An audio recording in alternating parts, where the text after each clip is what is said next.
You've wandered all over and finally realized that you never found what you were after. How to live. Not in syllogisms, not in money or fame or self-indulgence. Nowhere. Marcus Aurelius.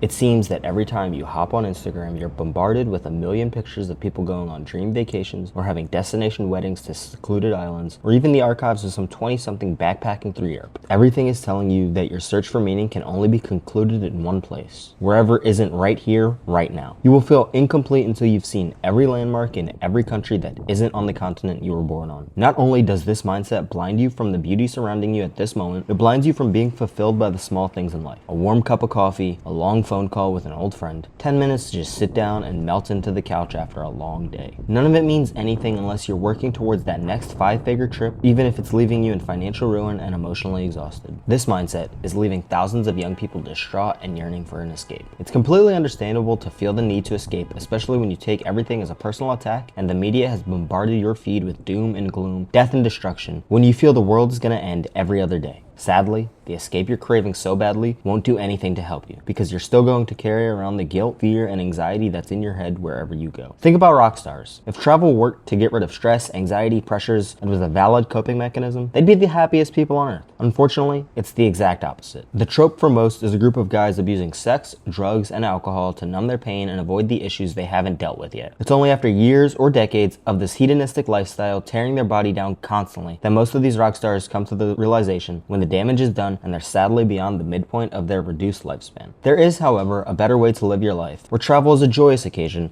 not an escape for the misery that is your daily life. Well, actually, from how I see it, there are three. The first solution I'd like to present is the Japanese concept of Ichigo Ichie, or roughly translated as once in a lifetime. By adapting this concept into your life and realizing the value of these small, meaningless moments, you begin to see just how significant they are. As since these more mundane moments make the majority of your limited time on this earth, you'll find ways to enjoy them more. Valuing the beauty in small things like Marcus Aurelius did in his famous passage in Book 3 of Meditations, where he reflects on the furrowed brow of the lion, flecks of foam on the boar's mouth. You are able to see the world from a brighter and more evenly represented vantage point. You aren't devaluing tragedy, but you're bringing it into perspective of all the beauty that is around it. The second solution I'd like to present is the famous Stoic concept of memento mori. This reminder of your own mortality also helps to reframe the value of your time by reminding you it's constantly fleeting and extremely limited. You never get back a single day you've spent, so you should do your best to value the time while you have it. Whether that's sitting at your desk or cooped up on a plane, waiting to get to the place you thought you wanted to be. There's no taking that time back, so you should try to find a way to enjoy it while you have it. By keeping this idea in mind, you can make clear decisions about what actually matters to you. Are you really going to be happier for having gotten blackout drunk in a foreign country, the same thing you've probably done hundreds of times over in college?